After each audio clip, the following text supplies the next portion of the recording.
l'ATI et la période des 5 ans. Alors, quand on dit l'ATI, c'est ce qu'on appelle l'invalidité. Vous savez, vous avez été placé en CETIS et vous avez eu une invalidité. Au départ, on a attribué un taux d'IPP et ensuite on monte le dossier ATI, ATIACL pour percevoir une rente. Pour percevoir une rente en accident de service et en accident de trajet, il faut au moins 10%.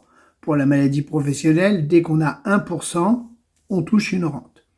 Où est-ce que je souhaite attirer votre attention? Quand vous avez votre ATI, elle est donnée provisoirement pour 5 ans. Au bout de 5 ans, il y aura ce qu'on appelle une révision. Alors attention, au cours de cette révision, si mettons vous avez 10% et que ça passe à 9, vous perdez votre ATI.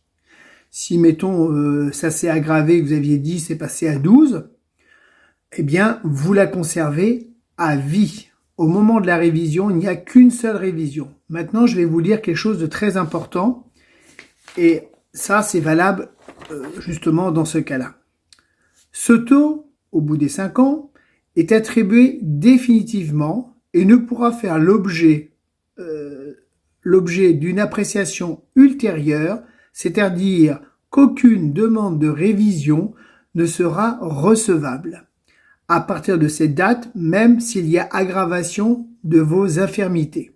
Alors, c'est un document qui vient de la CNRACL qui précise bien que voilà, une fois que c'est consolidé après 5 ans, il n'y a plus possibilité de revenir dessus, même s'il y a aggravation. Donc, faites-y très attention, excusez-moi. Voilà, bon, pour tout ce qui est questions et dossiers, vous allez dans ma